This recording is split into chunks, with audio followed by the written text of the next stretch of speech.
Dilma Rousseff has been re-elected President of Brazil, after securing more than 51% of votes in the closest election race in many years.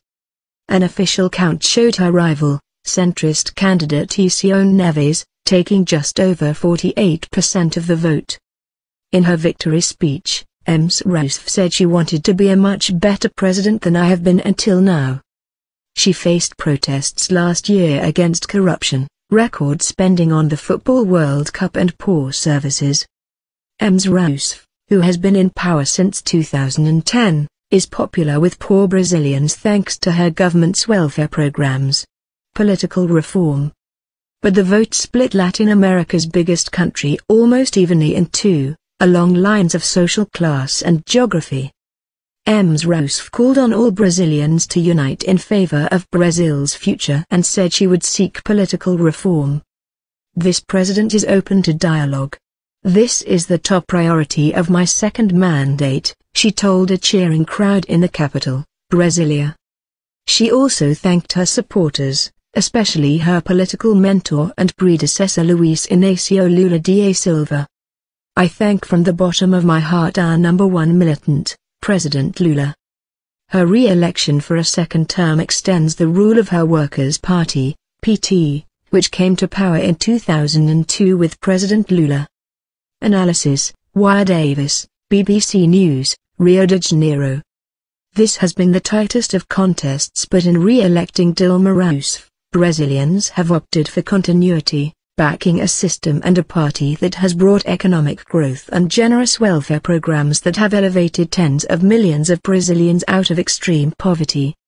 The centrist, business-friendly candidate Aecio Neves had pushed Dilma Rousseff hard, his experience as a successful state governor persuading many Brazilians that he could modernize and rationalize what, in recent years, has been a struggling economy. Brazil looks and feels divided.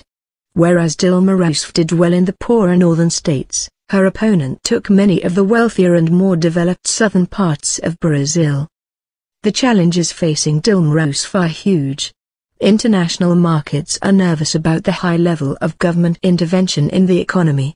Many of those Brazilians whose lives have improved in recent years want more, especially services including better health, education and a reduction in Brazil's chronic levels of crime. Aecio Neves, of the Brazilian Social Democracy Party, PSDB, admitted defeat in a speech to supporters in the southern city of Belo Horizonte.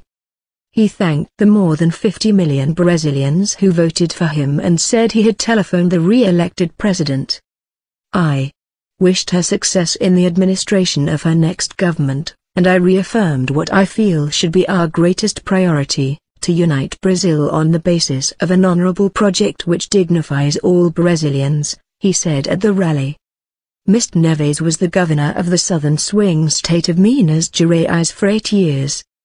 Both he and Ms. Rousseff had made economic growth and lifting Brazilians out of poverty central to their election campaigns.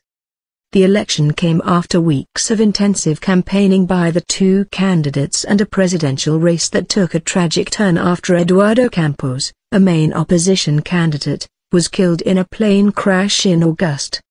His running mate, a renowned environmentalist, Marina Silva, was thrust into his place, vowing to become the South American country's first poor, black president.